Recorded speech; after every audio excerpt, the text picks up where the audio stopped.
नमस्कार, मैं विक्रम आपका स्वागत करता हूं आपके YouTube channel learn with Sanskrit गुरु में। आज मैं पुनः उपस्थित हुआ हूं एक नई व्याकरण श्रृंखला के साथ, जिसमें हमारा विषय है समास। दोस्तों, समास क्या होता है? अनेक पदों का एक हो जाना, यानी अनेक पदों का एक हो जाना क्या कहलाता है? समास कहलाता है। ये परिभाषा हमने दोस्तों पिछली व्याकरण कक्षा में पढ़ी थी और इसके कुछ भाग भी पढ़े थे, तो एक बार पुनः इसको रिपीट कर लेते हैं कि अनेकासाम पदानाम एक पदी भवनम समास है, यानी अनेक पदों का एक पद हो जाना क्या कहलाता है? समास कहलाता है। और समास का शाब्दिक अर्थ होता है छोटा रूप। क्या होता है? छोटा रूप, यानी किसी भी बड़े शब्द को या बड़ी लाइन को एक शब्द के रूप में प्रकट कर देना ही क्या कहलाता है? समास कहलाता है। जैसे अपने पास में एक है दिनम दिनम प्रति। क्या है?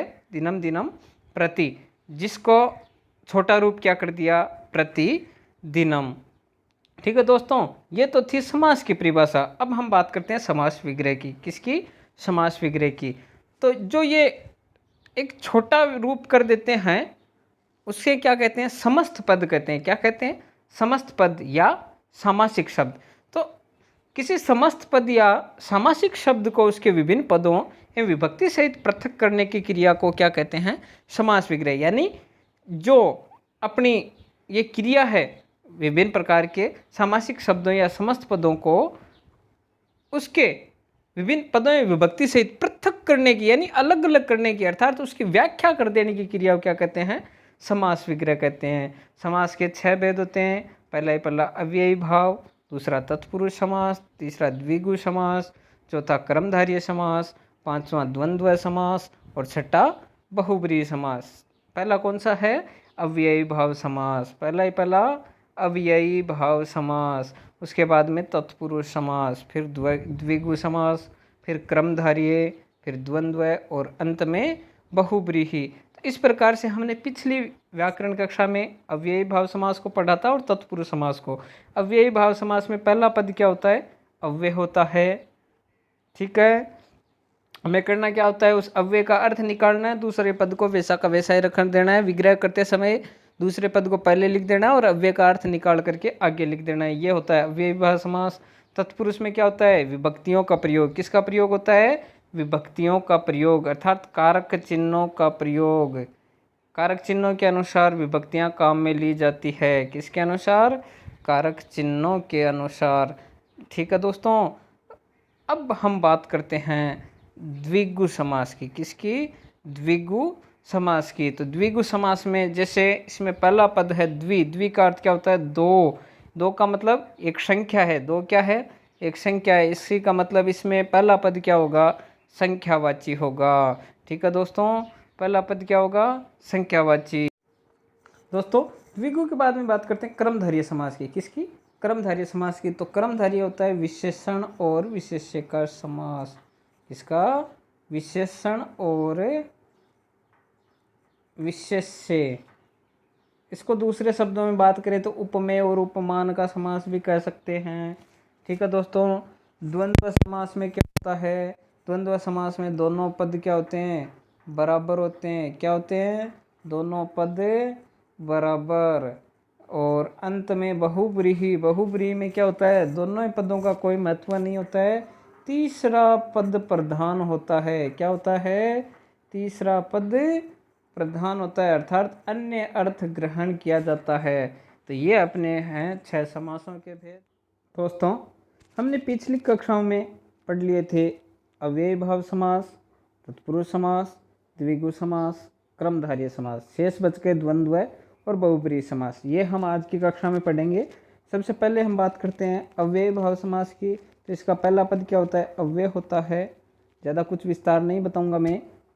उसके बाद में बात करते हैं तत्पुरुष समास की। तो ये कारकों का समास होता है। किनका होता है? कारकों का समास। ठीक है, उसके बाद में बात करते हैं द्विगु समास की। तो पहला पद होता है संख्यावाची। क्या होता है? संख्यावाची। उसके बाद में कर्मधारय की बात करें तो कर्मधारय होता है विशेषण और विशेष्य, उपमेय और उपमान, विशेष्य तथा विशेषण का समास। ठीक है। द्वंद्व में क्या होता है, द्वंद्व में दोनों पद प्रधान होते हैं, दोनों पद बराबर होते हैं, और का लोप हुआ होता है। किसका, और का लोप हुआ होता है, यानी दोनों पद बराबर के होते हैं। अंत में बात करते हैं बहुब्रीहि समास की। तो बहुब्रीहि में क्या होता है, बहुब्रीहि समास में दोनों ही पद प्रधान नहीं होते हैं, एक अन्य तीसरा अर्थ प्रदान होता है। ठीक है दोस्तों, तो अब हम बात करते हैं सबसे पहले बहुब्रीहि समास की। किसकी, बहुब्रीहि समास की। लेकिन दोस्तों बहुब्रीहि समास पढ़ने से पहले यदि वीडियो पसंद आ रहा है तो लाइक ज़रूर करें और ज़्यादा से ज़्यादा शेयर करें। यदि चैनल को अभी तक आपने सब्सक्राइब किया है तो learn with Sanskrit Guru channel को सब्सक्राइब ज़रूर कर लें। ठीक है दोस्तों, अब हम बात करते हैं बहुब्रीहि समास की। बहुब्रीहि समास में इसमें क्या दे रखा है, इसका सूत्र है अन्य पदार्थ प्रधानो। अन्य पदार्थ प्रधानो अर्थात एक अन्य पदार्थ प्रदान होता है, वो कौन से में होता है, बहुब्रीहि में होता है।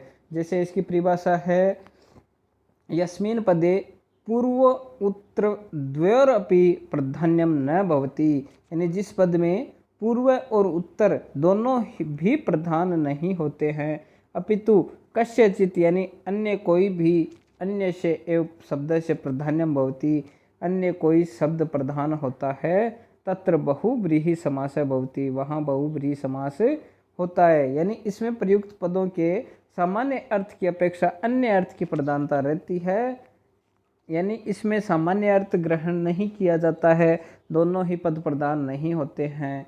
यह समास बाकी के पांचों समासों का मेल होता है, यानी इस समास में क्या होता है, पांचों समासों में से भी लिया जाता है। जैसे मान लो एक अपने पास में उत्तर है, शब्द है नीलकंठ। ठीक है, तो नीले कंठों वाला, नीलकंठ का क्या मतलब होता है, नीले कंठों वाला, तो नीलकंठ है यश यश है। एक तो इसके अनुसार तो नीलकंठ है यश स है, और यहाँ अन्य अर्थ यानी नीलकंठ है जिसके वह नीले कंठों वाला कौन होता है, मोर होता है। तो ये मोर एक क्या हो गया, इसका अन्य अर्थ हो गया।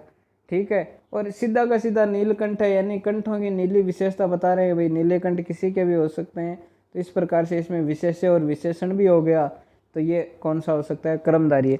तो इसी प्रकार से ये क्या होता है, अपना विशेषण और विशेष्य के कारण कर्मधारय भी हो सकता है और बहुब्रीहि भी हो सकता है। इस कारण से इसमें क्या, एक शब्द है चतुरानन, क्या शब्द है, चतुरानन, यानी चार सिर वाला।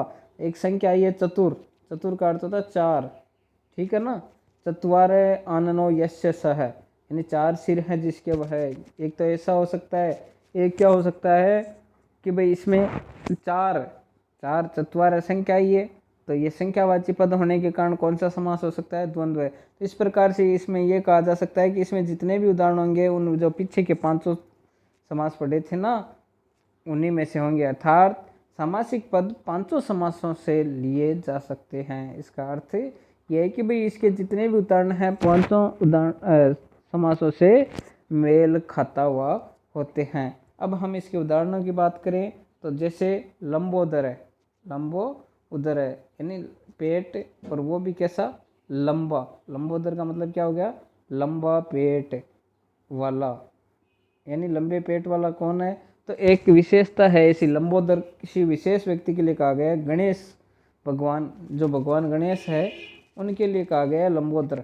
लंबोदर विघ्न हरता, इस प्रकार से कुछ है। तो इसमें क्या हो गया, लंबोदर क्या हो गया, गणेश के लिए हो गया। ठीक है, तो ये तीसरा अर्थ, यदि गणेश यहाँ न निकले तो ऐसा भी किया जा सकता है लंब उदर, और तो ये क्या हो गई, पेट की विशेषता बता दी। क्या, पेट की विशेषता लंब उदर, तो ये विशेषता होते ही क्या हो गया, अपना समास हो गया वो कर्मधारय। ठीक है, ऐसे ही एक समास है, एक शब्द है वीणा पाणी। क्या है, वीणा पाणी, यानी वीणा पाणो यशाशय, वीणा है हाथ में जिसके वह है, तो ये वीणा हाथ में किसके है, माँ सरस्वती के वीणा हाथ में है। तो इस प्रकार से एक तीसरा अर्थ निकल गया। ऐसे नीलकंठ है, नीले कंठ हैं जिसके वह है, नीले कंठों वाले शिव भी होते हैं और मोर भी होता है। ठीक है दोस्तों, तो ये तीसरा अर्थ निकल रहा है। ऐसे ही चक्रपाणो, चक्रपाणो यस्य स, तो चक्र है हाथ में जिसके, वह कौन है? विष्णु है। तो इस प्रकार से समास में ये तीसरा अर्थ जहाँ निकल रहा है तो वो कौन सा समास हो गया अपना? बहुब्रीहि समास। बहुब्रीहि समास में तीसरा पद प्रधान होता है। क्या होता है? बहुब्रीहि समास में तीसरा पद प्रधान। ठीक है ना, ये ध्यान रखना है। अब बात करते हैं अपने अगले समास की। अगला समास है द्वंद्व समास। कौन सा समास है? द्वंद्व समास। द्वंद्व समास का सूत्र है उभय पदार्थ प्रधानो। उभय यानी दोनों, पदार्थ यानी पद, प्रधानो यानी प्रधान होते हैं किसमें? द्वंद्व समास में। द्वंद्व समास में दोनों ही पद प्रधान होते हैं। यत्र उभय शब्दों प्रधान्यम भवति, यानी जहाँ दोनों शब्द प्रधान होते हैं, स समास द्वंद्व इति कथ्यते, वह समास द्वंद्व कहा जाता है। यानी द्वंद्व समास में दोनों पद प्रधान होते हैं और दोनों पद एक दूसरे के विलोम होंगे, जैसे माता पिता, माता पिता, ठीक है, राम कृष्ण, इस प्रकार के जो ये शब्द होंगे वो क्या होंगे? विलोम होंगे। इसका विग्रह करने पर और का प्रयोग किया जाएगा, यानी इसका हिंदी विग्रह, विग्रह नहीं, हिंदी विग्रह, हिंदी विग्रह करने पर और का प्रयोग किया जाएगा तथा संस्कृत विग्रह करने पर दोनों पदों के अंत में, दोनों पदों के अंत में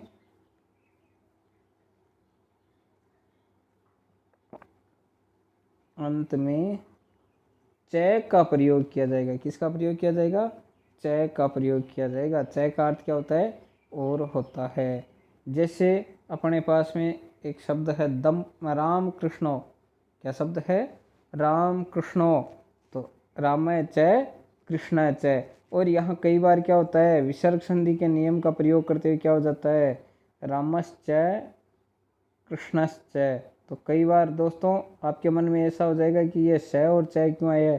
तो ये चीज़ हमें ध्यान रखनी है कि भाई विसर्ग के बाद में कोई भी व्यंजन वर्ण आता है तो विसर्ग का हलंत स हो जाता है, वो भी संकर वाला। ठीक है दोस्तों।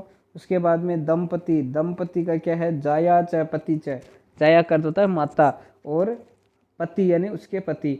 तो ये दोनों कौन कहलाते हैं? दंपति कहलाते हैं। ऐसे पित्रो, पित्रो यानी माता च पितो च। और ऐसे पाणी पादम, पाणी यानी हाथ और पैर, पाणी च पादो च। इसका मतलब है इस समास में दोनों पद क्या होंगे? बराबर होंगे। जैसे राम है, राम और कृष्ण क्या है? दोनों बराबर है, एक दूसरे के विलोम भी है। जाया च पति च यानी माता और पिता, ठीक है, या पति पत्नी दोनों क्या कहलाते हैं? दंपति कहलाते हैं और दोनों एक दूसरे के विलोम भी हैं। ऐसे माता पिता, हाथ और पैर, ये क्या है? सारे एक दूसरे के विलोम है। हमें समास विग्रह करते समय क्या करना है? च का प्रयोग करना है। ठीक है, और इस प्रकार से इन शब्दों में क्या कर देना है? इनका विग्रह कर देना है। ठीक है दोस्तों।